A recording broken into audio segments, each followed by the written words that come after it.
Bonjour aux premières personnes qui nous ont rejoints. Hi for the people that just started to join us. So the webinar will be in English and we'll wait for a couple more people to join and then we'll start in a few moments.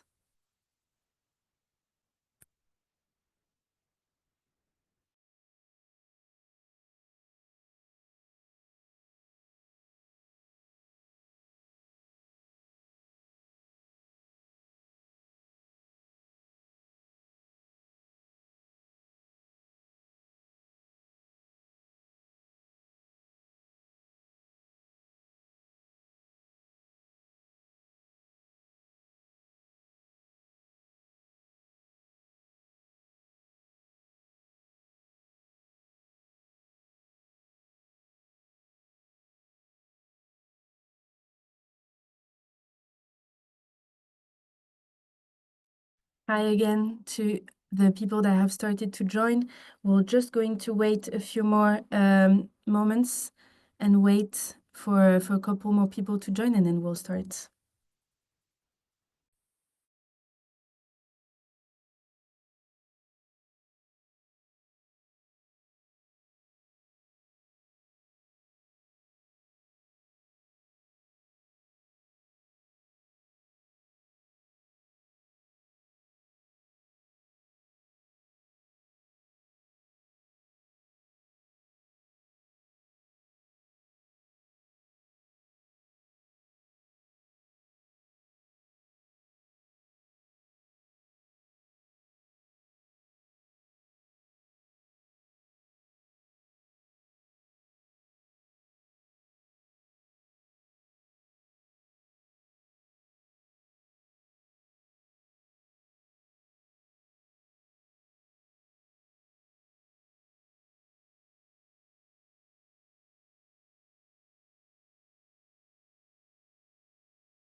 Okay, well, hello everyone. It's now 11 and 3 minutes, so I think it's time to start.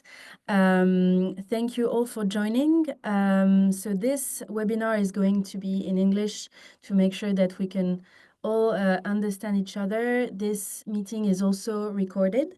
And we will be able to share it afterwards for the people that might miss the session. So welcome and thank you to our speakers, to Sophie, Stephanie, and Frederic for joining us today. So as you might know, because some of you might have joined previous sessions, previous virtual visits that we have organized, the concept is to present the value proposition of other country networks of the UN Global Compact and highlight what is possible to do in other countries, how you can share the benefits of being a participant in other countries to your subsidiaries or to your stakeholders that you might have in other countries. And so today we have the pleasure of having our colleague Sophie from the Germany network.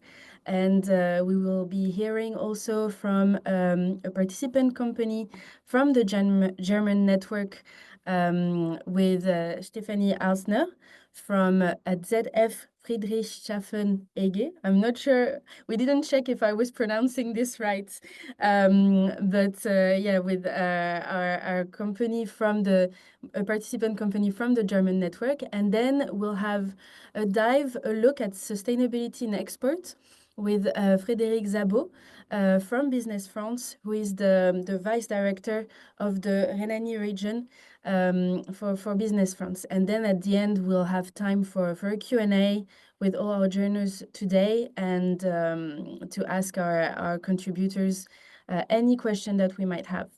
So without further ado, I suggest that we start. And Sophie, sorry, the floor is yours. Thank you very much, Camille, and very warm welcome to everybody. Thanks for joining and thanks for being interested in the German network. So my name is Sophie. I'm from the UN Global Compact Germany, working there as a project manager, and I will guide you through the next slides to give you an overview of what we are doing and what how the German network is existing in Germany. As you can see here, we are also, as the French network, quite a big network within the broader Global Compact family. We have more than 1,200 participants here in Germany, mainly companies, but also having over 50 non-business organizations. So we also try to enforce this multi-stakeholder aspect as well in our network, and really try to ensure that there is this multi-stakeholder exchange and dialogue within our network. What we do during the year are mainly also exchange and learning formats. We had over 65 different formats last year, and doing this with around 10 employees who you can see here on the left corner. So our team is still very small, but we try our very best to offer the best for our participants. And I also brought some examples, some of the bigger companies you might know, which you can see on the next slide. Here I brought some examples of very big companies that are forming part of our network, but obviously we also do have a broad, a very high number of smaller companies. So around 2/3 of our participants are small and medium-sized enterprises as well. So this also shows the characteristic of the German network here in Germany.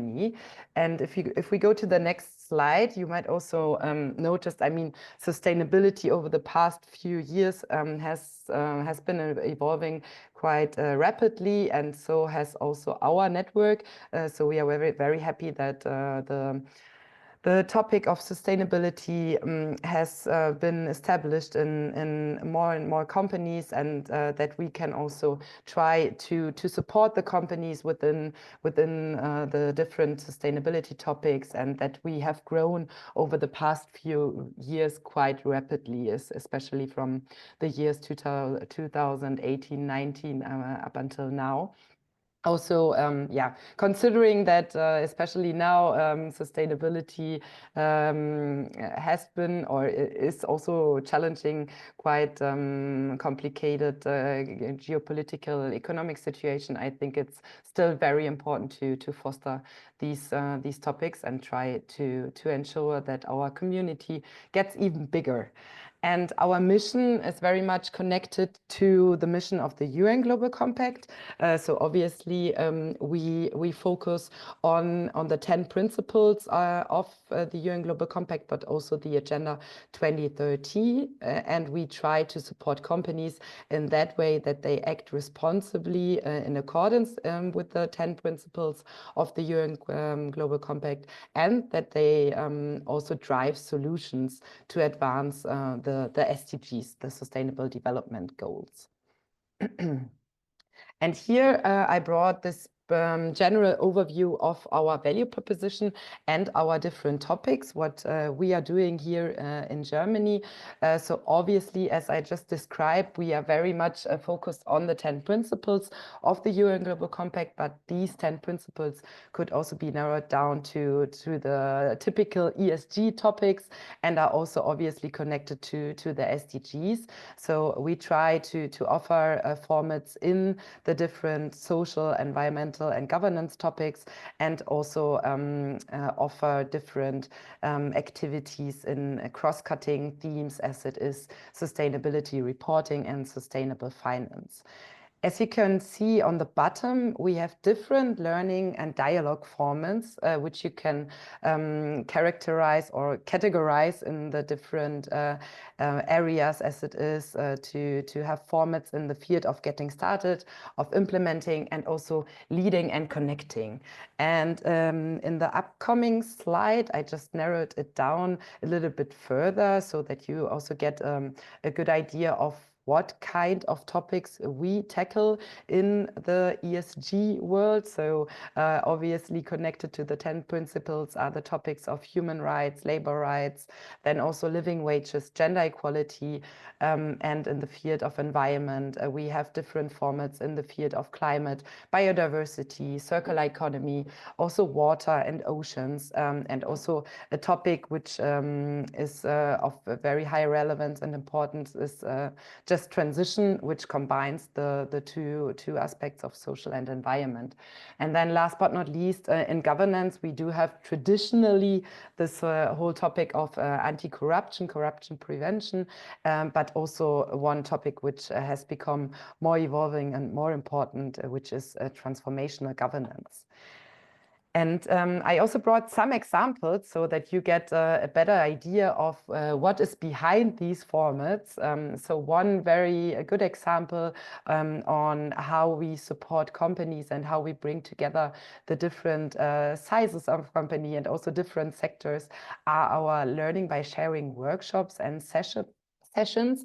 So these workshops always bring together different companies from different sectors and different sizes, and we really try to foster this exchange of experiences among peers. There is always room for network opportunities, and we try to set the workshops in that regard that we obviously have professional guidance within the sessions, also bring different experts to the sessions, and that we really create this atmosphere of learning from each other. Last year, for example, we had different workshops. One example in the field of CSRD reporting, we tried to bring together different companies and try to support them in the implementation of the CSRD. Another example in the field of water management, there was a workshop given in the field of risk analysis in the water context, or also one example from our gender team and DEI team, which was a workshop focusing on KPIs in this context. Then another example, what we have, where also obviously the learning from each other and learning from peers is very important, are our peer learning groups. I know that also the French network are offering these peer learning formats, and this is one format which we have been delivering for years now. So we do have two peer learning groups in the field of climate and two in the field of human rights. And in comparison to the other workshops, which I just described, these peer learning groups are fixed groups. So there is a group consisting of up to 12 to 15 companies, depending on the group. And these companies come together over the year for several sessions, and they also do have their own influence on setting the topics. So our colleagues really try to tackle the topics that are most pressing for the companies, and try to set the different sessions over the year depending on the interest and the necessity of the companies. And then it's also about like sharing good practices, learning from each other, and really trying to enhance the different topics in the field of climate and human rights.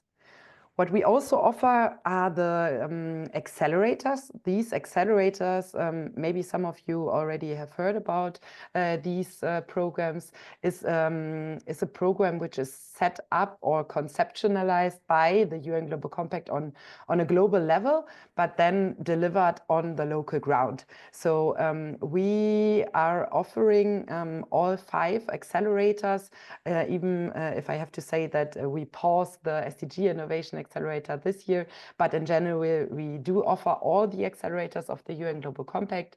These are these training formats which run up until half a year, 6 months. So we have the SDG Ambition Accelerator, we have one accelerator in the climate field, we have the Target Gender Equality Accelerator, also the Business and Human Rights Accelerator, which just kicks off in this month.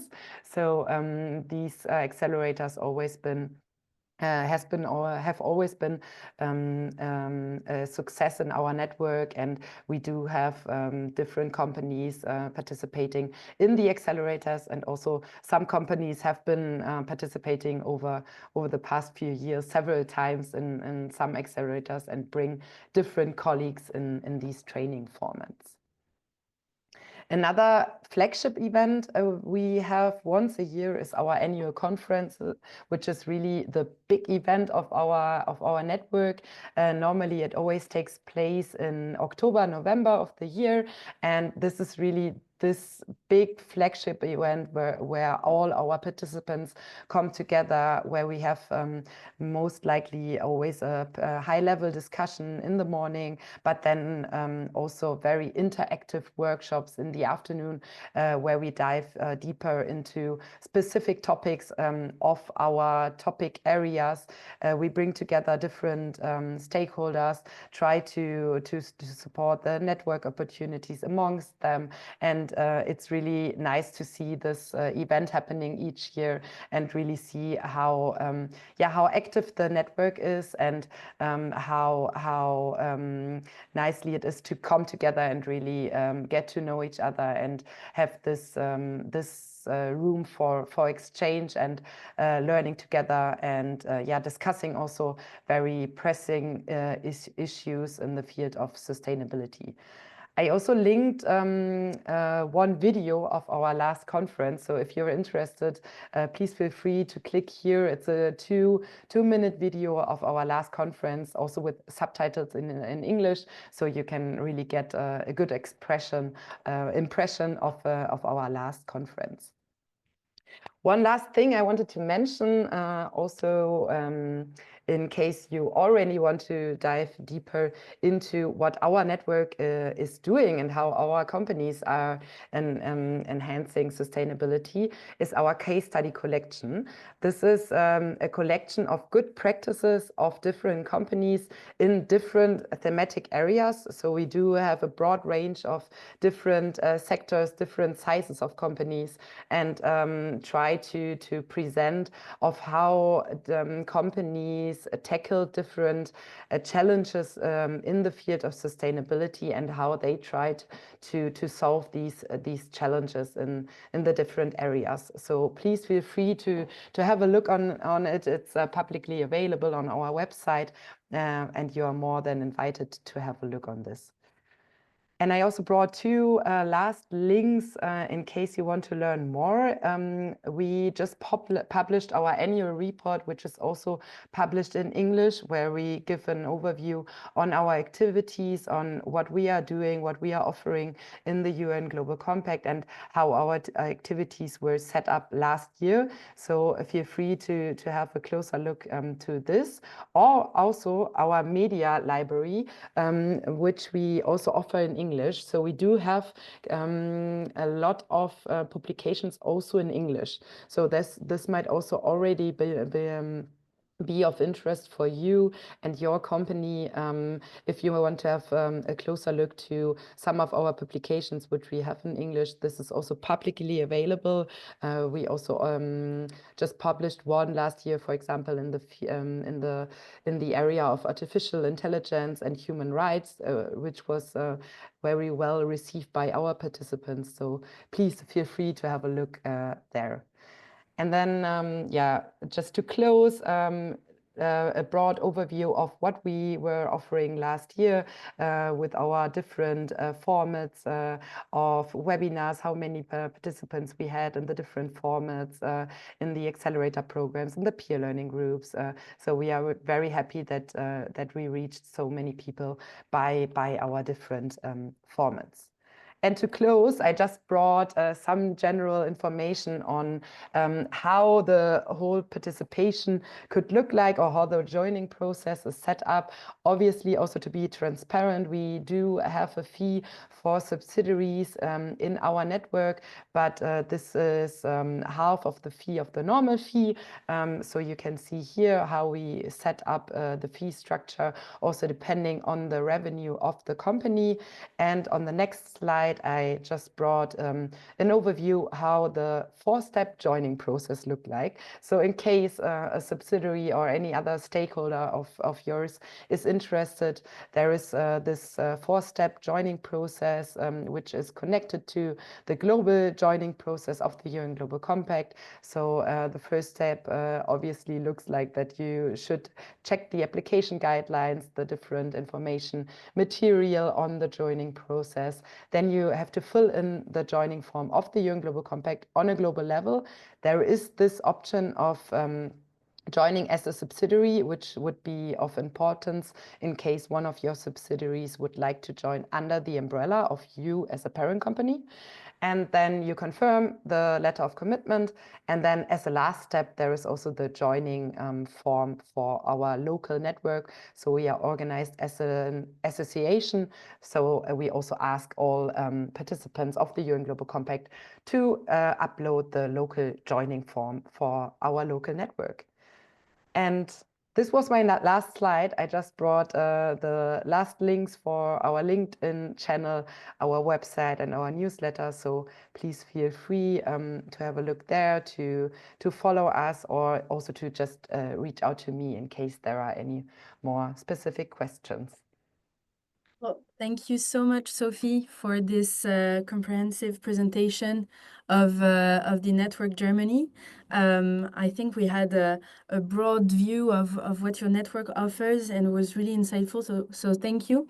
We will be sharing all of these slides after the session, so you will be getting all of this information, and also the replay will be available. So everything that you just shared, Sophie, will be readily accessible to all of the people that have joined us today. And also, Sophia will be sharing your contacts with the joiners today. So if you want to take this conversation further, we can link you with Sophie. So thank you for your presentation. Now we have Stephanie with us.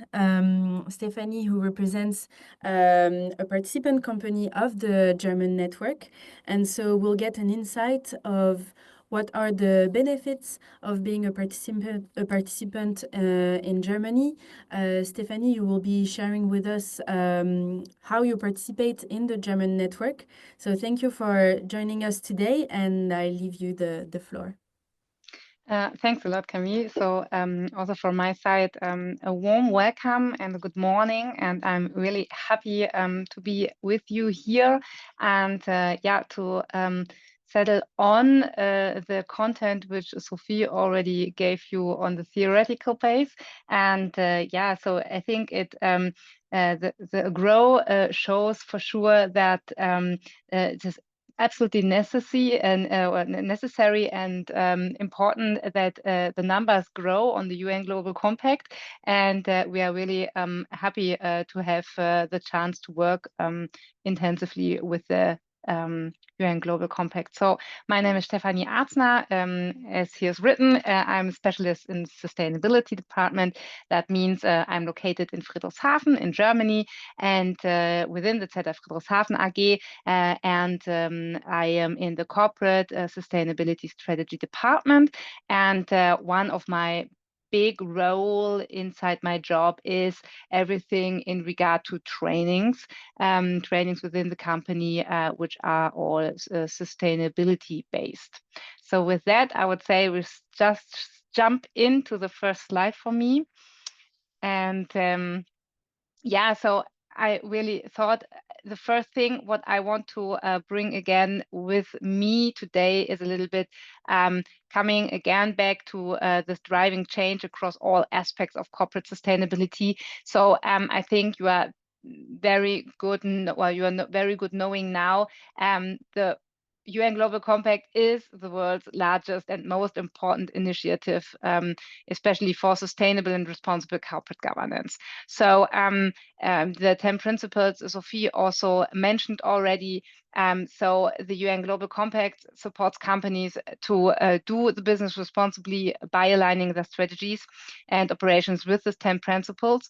And we're always talking about human rights, labor, environment, and anti-corruption. So also if you go through the World Wide Web of the UN Global Compact, you always get a reminder of these categories, yeah, so you will not get lost there.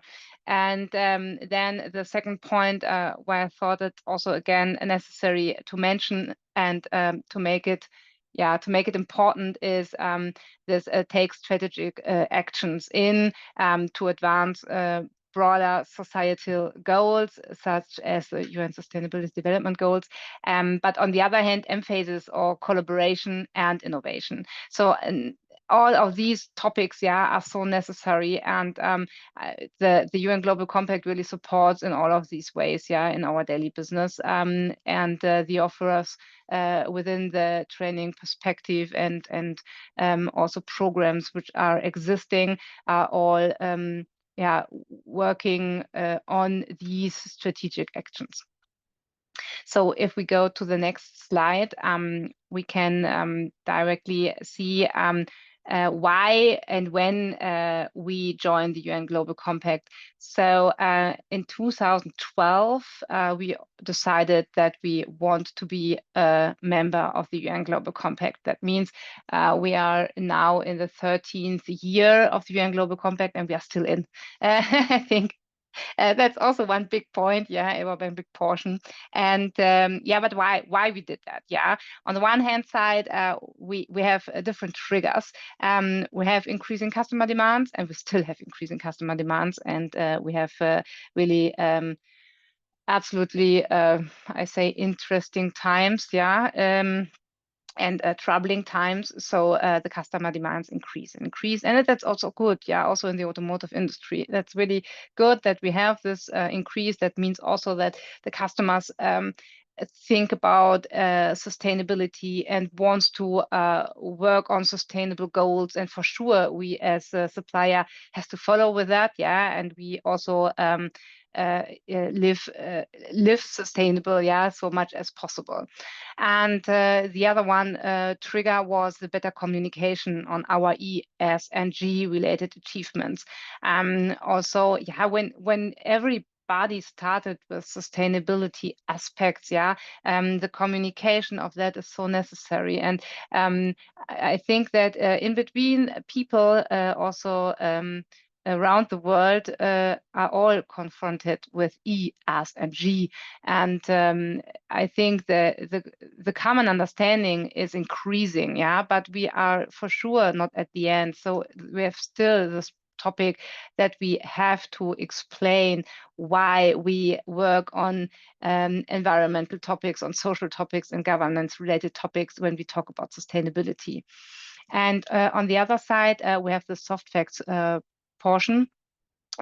With the UN Global Compact, we have this huge network, and with the programs, we can really also work with this huge network, and that's a big positive aspect. And that's not only the network with so many signees, it's also the network around the world.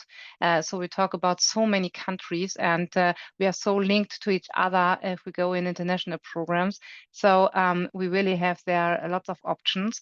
And with this UN Global Netzwerk Deutschland, yeah, so with the specific ones, we have further offers, and also for broad employees group, especially for us as a company, we have lots of people working in Germany, and yeah, sure, yeah, it is native, so it's for us very, very uncomplicated, yeah, to don't have a meeting like today, yeah, where we have now French participants who listen in English, and where we have then perhaps German language and German listeners. Yeah, so that's also a very positive point what we like with the UN Global Network, especially this Netzwerk Deutschland. Yeah. And yeah, so it is more special. Yeah, the questions can be done easier, and you always recognize although we are in an international field and we do more or less everything in English and our company language is English, nevertheless, it is quite easy if we talk in your mother tongue, for sure. When we go to the next slide, yeah, so you already know that slide, and I thought I would take it again because now I want to consider these programs. Yeah, so that means I really highlighted also everything in red there in the line, because we are working with all of these topics. So we take part in publications and tools, we take part in webinars, we take part in training and workshops, but we also take part in peer learning groups as well as conferences. So we really cover all of these, and with the next slide, I would go one step deeper. Really to come now to benefits, yeah. So one or the other I already mentioned, but nevertheless, here I really want to point out the one or the other thing. So overall, as I said, we have this networking aspect now. So we really don't have to discuss that anymore. We have the possibility to build up network and to discuss in networks. So that is one main benefit. The other one is the access to partnerships, yeah, with a range of stakeholders, which we can use. And the next point is the best practice guidance.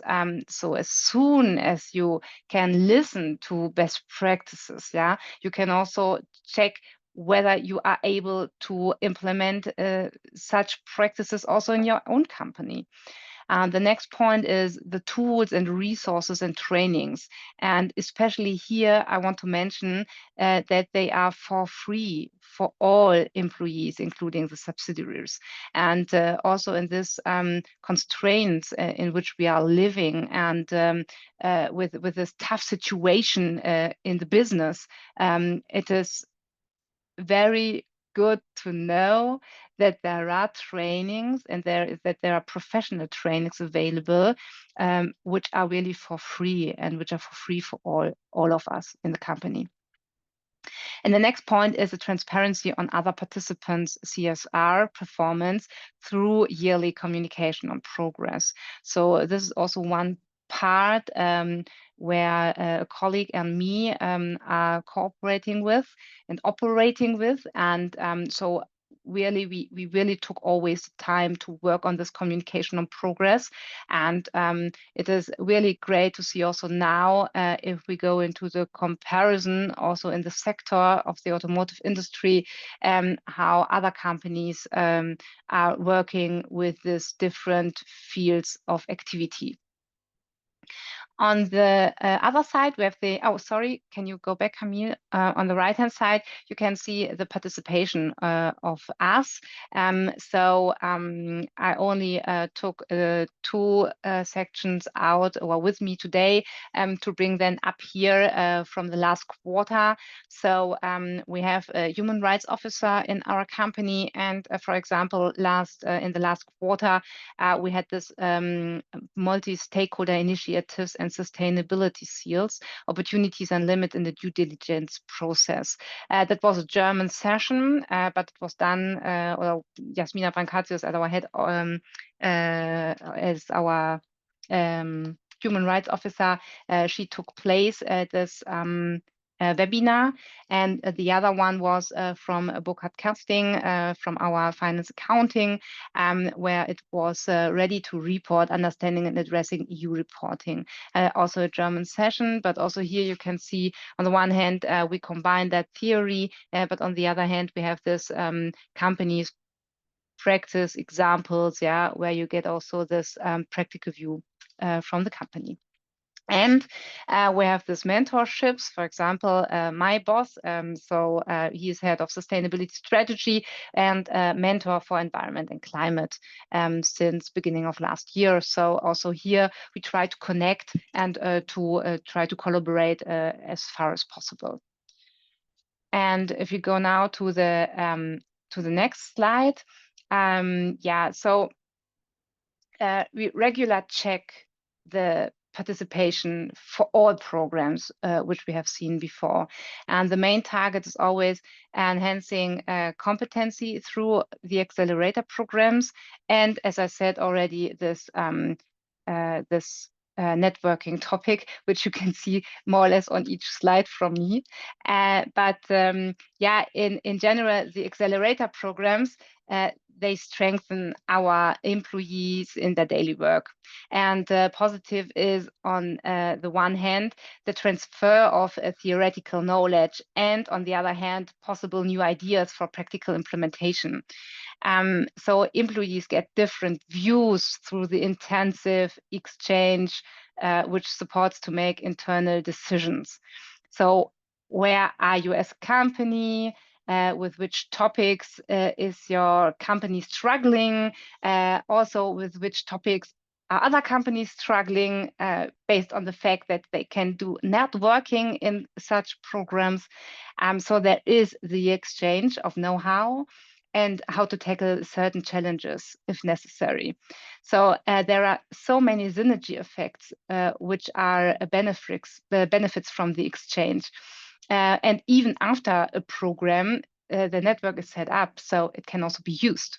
So if you are not quite as fit in certain subject areas, and a lot still is need to be built up in the company, we really suggest an accelerator program can help and support. It supports you in defining important cornerstones. And as already mentioned, it gives the strength or also the motivation to approach certain topics with perhaps with courage. Yeah. So for example, in the field of human rights, we are participating in the Human Rights Accelerator for the 3rd time in a row now. So, and this also shows the value added the accelerator has for us. So no matter which employee participates, it is recommended to name 2 colleagues after each program.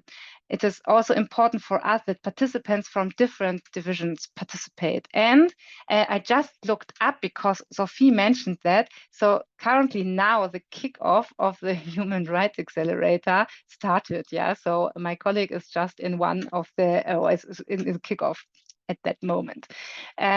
So this not only strengthens the external network, it also enables intensive exchange between 2 departments in that way, because we bring 2 departments together in one program. And in current struggling times, as I said also before, the exchange opportunities are often lost in the huge pressure of the daily work. And also that is a big benefit, because with that programs, the colleagues get the time to train and get time to network and to exchange know-how. So that is the accelerator program. And the peer learning groups go one step further. So our participants are already deeply involved in content-related topics in order to start the exchange here with expert knowledge. But also related to this program, it is about networking and learning from each other and participating in which changes we or they are tackled and how. So again, yeah, communication is everything. For example, our colleague from the Human Rights Peer Learning Group is in close contact with our Human Rights Officer. And the Human Rights Officer is participant in the Exchange for Human Rights Officer program. So the circle can close successfully, and knowledge from different programs can also complement each other within our company. I think that's also one really big portion. Coming to the Branchendialog, the participation in multi-stakeholder initiatives is not a legal obligation, but talking about the LKSG. So the multi-stakeholder initiatives, they can serve as a supporting platform to be able to meet requirements. If we talk about the UK MSA, the multi-stakeholder initiatives are as a proven reporting practice.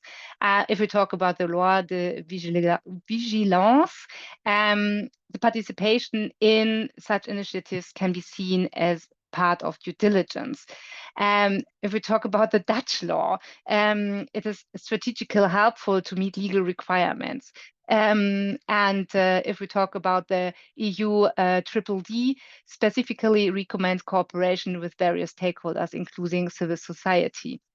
So yeah, you see, all of them are so important, and you can really get synergies effects, yeah, from one to the other. And this connection is also very great and visible. It is really visible. And with that, I want to say thank you, and would give back to Camille. Well, thank you so much, Stephanie, for your contribution. I think it was really insightful to see how you benefit from being a participant in Germany. And I think it was really right what you said. When a company joins the UN Global Compact, not only does it join a global network of companies, which is really helpful, and you get to learn from companies from different sector, different level of maturity, different places in the world. But you also get access to the very specific activities of the local network in your language. And I think that's really helpful to be able to exchange.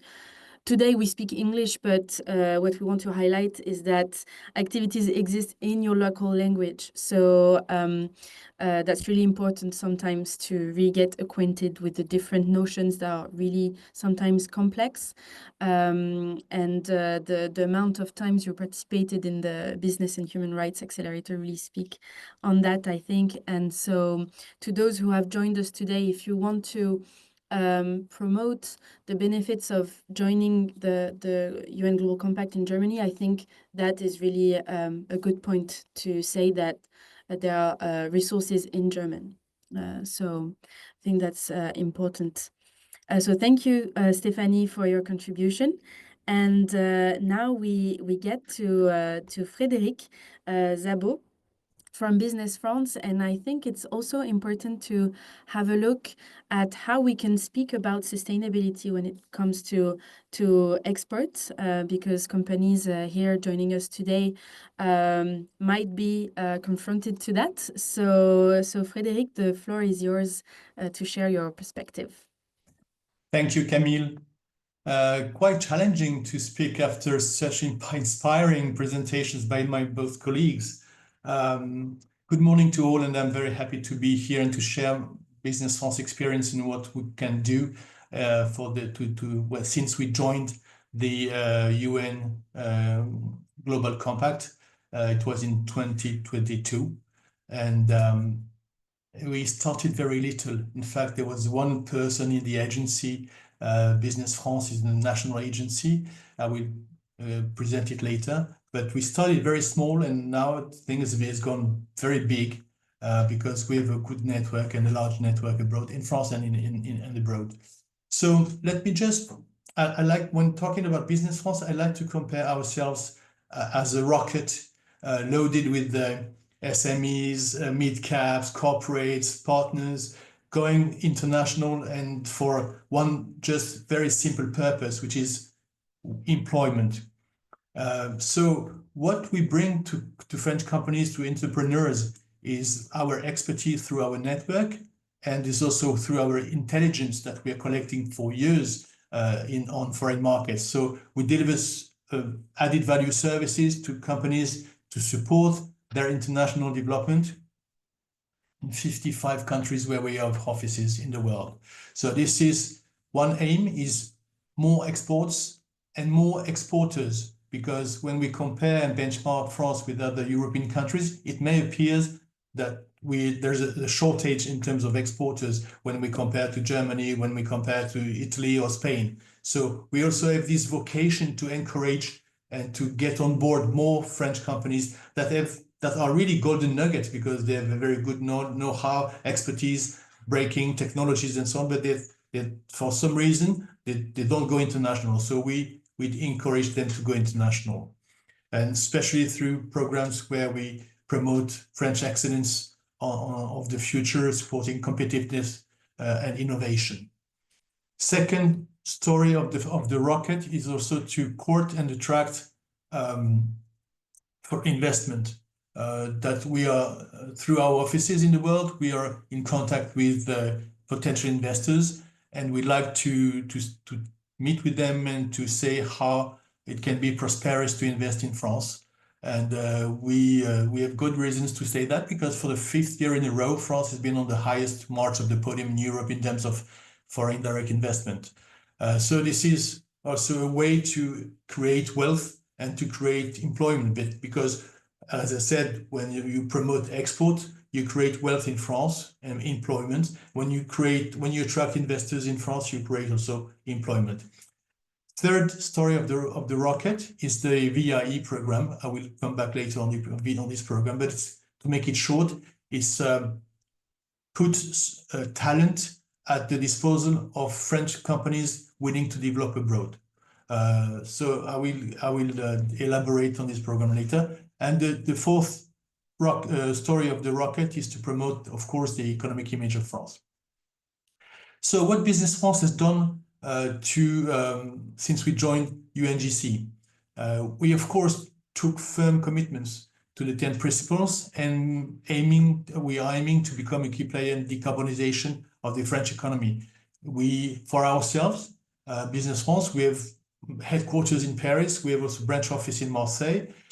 We are aiming to cut our greenhouse gas emissions by 25% by 2030, improving energy efficiency with heavy investments in our headquarters, to cut it by 2050, reducing the number of business travel, because as you can imagine, we have, with our network, we were traveling a lot. So now we became more rational in the decision of going and traveling by plane, or maybe using other transportation means like train or buses, or more green transportation means. And we were the first public agency to contribute to the sustainable aviation fuels with Air France. So this is what we're doing. We have also established a 3-year roadmap on green IT, because as you all know, IT is consuming a lot of energy. And we are making efforts in any field that we can to also raise awareness among the employees through the management of climate risk, part of the mandatory training program. And we also provide specific programs for each employee's functions. And finally, we have developed our own fresque of sustainable exports to ensure that each employee can apprehend the role of our activity on the environment and introduce solutions to our services of French businesses. So what we do also, not only for ourselves, but to encourage the French economy to be more sustainable, first of our goal is to raise awareness. So among French exporters and foreign investors. So we have 2 legs on which we work on this direction. First, we contribute to the national plan France 2030, which intensifies our activities on clean tech sectors and decarbonization technology, both for supporting French exporters and attractive foreign investors. So these activities are mostly encouraged on fragile territories, because we need also to be careful about where the wealth is distributed. And of course, we have this map where we can orient the investment on specific items like the green technology development. So we have also developed the communication tools for our teams abroad. So everything that can be duplicated from the headquarters in France to our offices abroad are made accordingly to the local regulation, of course. So for that, we have, of course, subscribed to all the principles of course, the energy efficiency, but it also goes beyond just being green. It also goes to social issues like gender issues, like the payroll is the same equal for men and women. And we also encourage diversity within our recruitments and within our teams, because this is a key of creation and more dialogue and more innovation, and it is a wealth for the companies to be for us to have this diverse origins, people coming and going in the same direction at the end of the day. So this is what we do for ourselves and what we encourage for the companies. So this also, as we manage a program of 100 French pavilions on international trade fairs in the world, we have also decided to go green on our French pavilion. So we are requesting for architects and teams of pavilion builders to respect our term of charge. It's our characteristics. We like the choice of materials. They have to be reused materials, equipment, and it's at minimum for the length of 4 years. So we recycle our pavilions, and the recycling and the reuse of the pavilion has to be lasting for 4 years. So this is something that we really encourage. Of course, we have won some awards because, like in Singapore, we won an award on environmentally responsible pavilion for the Food and Hotel Asia show. So our efforts were recognized by the organization of the pavilion, of the fair, sorry. So what we do also is through the VIE program. So VIE is a very unique program. A lot of countries envy us because what we do is we hire young people from 18 to 28 age, according to their academic background, professional experience, and these young people are sent abroad within French companies that have subsidies, or sometimes don't have subsidies, but they can be located in some kind of business centers. And those young are on the payroll of Business France. I shouldn't say payroll because it's not a salary that they get, but it's just an allowance. And it is an heritage of what used to be the military service and then became the civil service, because now it is open to women. And since we also are in Europe, we had to enlarge the program to Europeans. So, and Germany is, there's 1,000 VIE actually currently in mission in Germany, and among them 25% are coming from European countries. So it's also a good signal that we deliver to Europe. Those young are exactly like professionals, so they are doing missions within the company for business development, for HR issues, for back office, for audit, surveillance, or whatever. So these are and the mission lasts from 6 to 24 months maximum. At the end, 85% of them are being proposed a contract, a job. So this is also, like I said, you remember the image of the shuttle, of the rocket going to the employment destination. That's the one of the story of the rocket, is VIE. But for us, it is also very important to rely and to mobilize those young people, because they carry value that we are promoting. So we are, of course, very careful to how they move when they go on mission for professional purpose, and what transportation they use when they go back to France to see their families during the holidays. So now we have recommended that all the VIEs in Europe should use the train and green transportation as the most they can.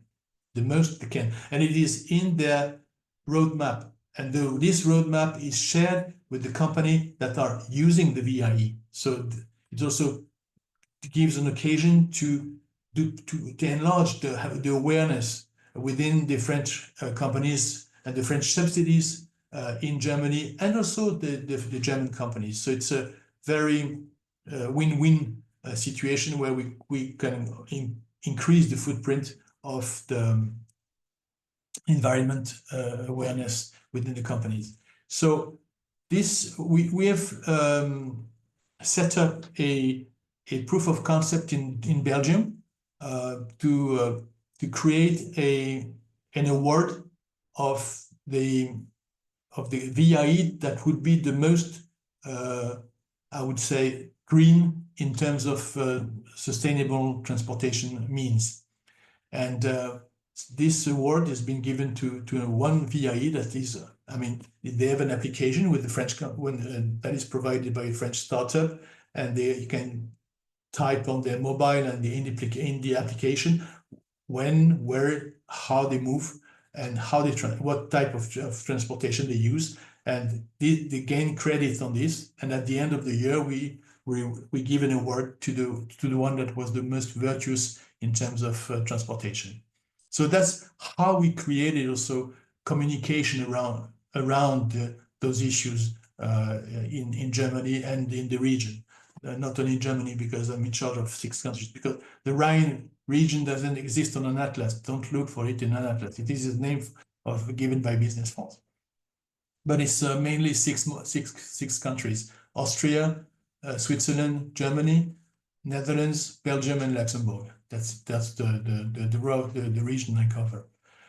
So this is as another footprint that we're trying to increase its diversity among employees, because we believe strongly that from diversity becomes the better knowledge of each other, better understanding, and it's also a very positive attitude to encourage creativeness and inventiveness. So this is a way also to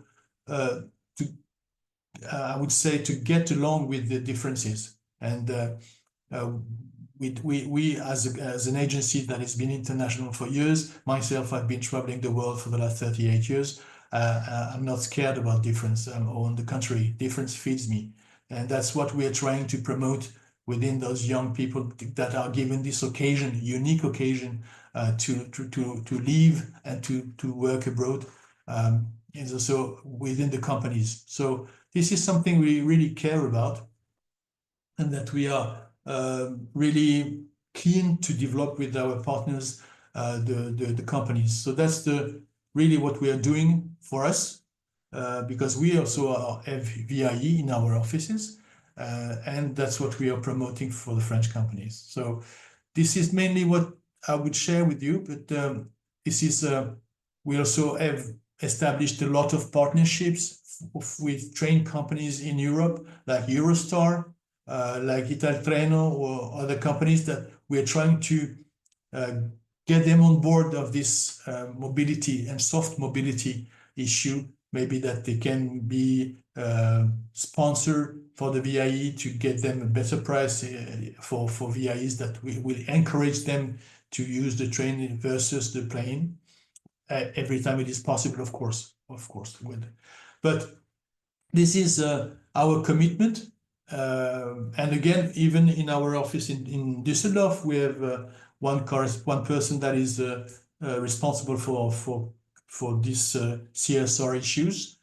We call it Cap Planet. So we are, of course, concerned about all the issues about efficiency, energy efficiency, waste management, and also the different and soft mobility. So we have, in some offices, we have both electrical bicycles for when we go for meetings outside of the office. We have also subscribed to a kind of discount for the repair of the bicycles. It looks like very little things, but at the end of the day, it does increase the footprint of what we are aiming to. And that's what we share, what we are giving as an example as well for all the companies that are working here. So that's the way also to increase it, is to share with the companies that we deliver service, because what we observed in Germany, but in other countries in the region, is that the customers are very demanding on those issues. And we saw it when we write the white paper on agro-food. The consumers are eager for bio for more, safer and safer food. That's what we are promoting. So we match those demands. We try to respond the best with also giving informations about to the French companies and said, look, if you want to enter the German market, you'll have to fulfill those requests because this is the most wanted, and this is the way that you can also gain in commercial prospect. And finally, every year we organize Grand Prix VIE, and last year was the first time we have organized a specific CSR prize. It's also a way to involve young professionals and to highlight companies in CSR initiatives. Roughly and shortly, what that's our commitment to it, and I'd be happy to respond any questions. Thank you so much, Frédéric, for sharing all of that. I think it was especially interesting to hear about your white paper on French exporters, because obviously if people have joined us today, they are convinced it's important to speak about sustainability to the German stakeholders, but to be able to support their argument on this white paper could be interesting. And we had a question in the chat asking where they could find this white paper in French. So if, Frédéric, you have the link, could be really helpful, and I will be able to share the link to that in the follow-up email, or maybe if you have it at hand, you can share it in the chat. I'll send it to you, Camille. Perfect. And you can share it to any participant. Okay, thank you, Frédéric. So we are short on time, but I still wanted to ask a question to all of our speakers. So if you have a small word of the end together. So we have highlighted the different benefits of being a participant of the UN Global Compact in the German network, and we have also seen how talking about CSR can support your export. But if you had to speak sustainability to a German company, what would be the selling point to join the UN Global Compact in Germany? Because we have speakers here that really know the German market, the German companies. Is there an element that German companies are really sensible to and that our joiners today in the call could use at their advantage to promote the UN Global Compact to their German stakeholders? So if you have a word on that, picking your brain, picking the brains of our different speakers today. I don't know who wants to share their final thoughts on that. I mean, I'm not sure if it's possible to frame it in one word, but what I think could also be a good argument for them is that we also try to, what Stephanie just said and described as well, to support our companies also in their legal obligations, like in this whole part of reporting, the German Supply Chain Act, everything that comes up, even if it's like still a little bit unsure how it will evolve on European level, but maybe that also helps to have a network where they can reach out to. Thank you, Sophie. Yeah, so I would also say for sure network, but to find something new, I would say one argument is one cost point, but the whole flexibility and diversity and training options. Yeah. Thank you. And Frédéric? Yeah, what from our point of view is preparation. Yeah. I'd say even though we are neighbors, French and Germans, we are not cousins.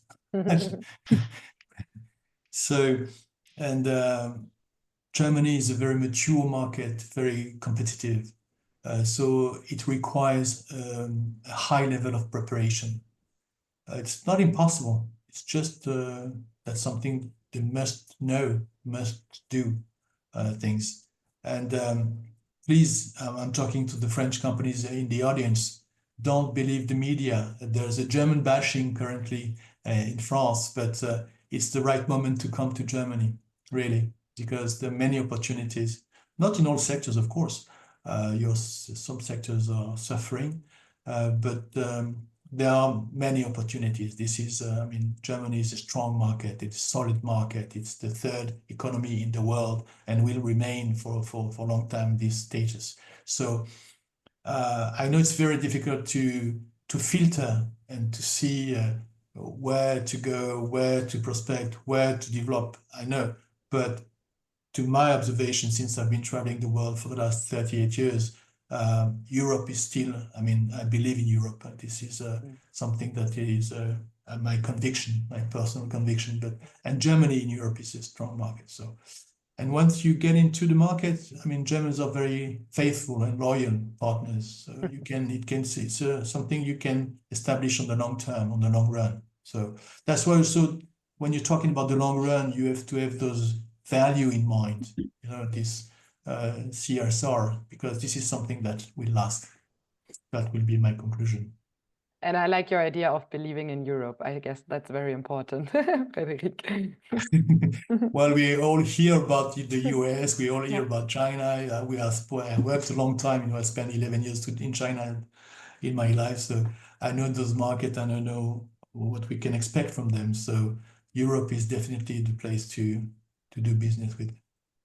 Well, amazing. Thank you so much for these wise and insightful and optimistic also last words. So that's a good note to end our webinar. And thank you again so much to the three of you for your contributions. It was really helpful. I'm sure the people that have joined us today have really learned and appreciated your contribution. Everything will be available on replay, and I will send the presentation as well, and your contacts also, so you can continue the conversation if you want. I have also shared in the chat the satisfaction form. So if those who have joined us today can take less than a minute to share what they thought of this session, it can be really helpful for the next ones. So thank you all again so much for your time. And I hope to see you all very soon. Thank you very much. Thank you for the invitation and thanks for your. Have a nice day. Bye-bye. Have a nice day. Thank you very much for that. Bye. Bonne journée. Bonne journée. Au revoir. Bonne journée.